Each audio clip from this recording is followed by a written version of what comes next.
Hi, good morning, friends. This is Colonel Pradeep Pindyala. I'm professor of anesthesiology. Friends, I have worked in Army Medical Corps for more than 33 years, and I have worked in high altitude in North Sikkim. Surprisingly, there has not been many articles or YouTube, anything pertaining to high altitude pulmonary edema. So I thought of sharing some of my experiences, especially treating it also when I was working at Sikkim way back in 1982 to 85, North Sikkim high altitude, near Lachung, Patala, Zakhupyak, and Persang. All these places are very, very interesting and nearing around 12,000 to 16,000. So Patala is something was around 16,000 feet above sea level. And high altitude pulmonary edema usually is a non-cardiogenic pulmonary edema which typically occurs if you climb a very high altitude about 2,500 to 300 meters above sea level without proper acclimatization. And what is this acclimatization?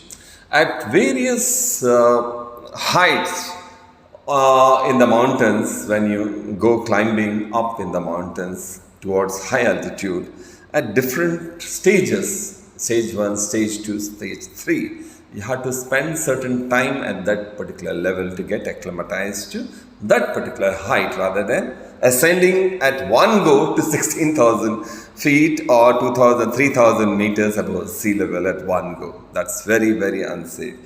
Reach a height of around 1,500 meters above sea level. Spend some time there for around 4 days.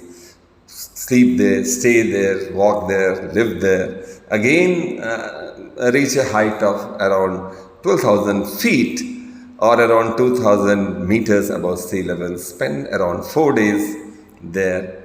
And further, if you are ascending up, you have to take another break of 2 to 4 days and then reach a height of 3,000 meters high sea level. Otherwise, if you go at one go, you are bound to get high altitude pulmonary edema. As I had mentioned, it's a non-cardiogenic pulmonary edema.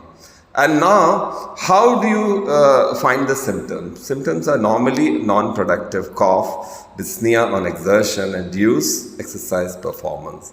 The more you climb up the mountains, there will be decreased level of oxygen, and I'm sure you know, and all the more the problems. So this dyspnea can become even present even during rest. That's the problem, and it may lead to cyanosis, tachycardia, tachypnea.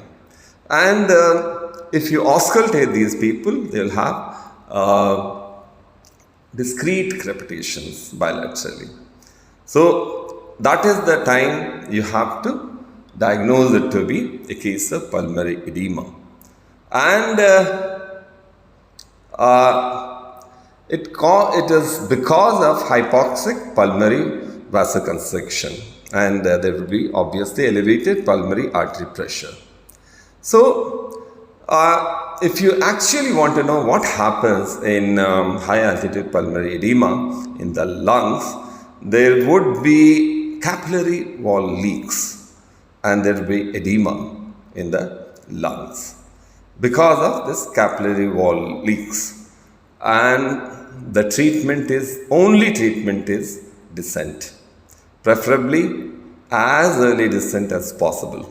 Even slow descent is okay, but preferably as early as possible you should get down the height if you are not properly acclimatized. That is the best form of treatment.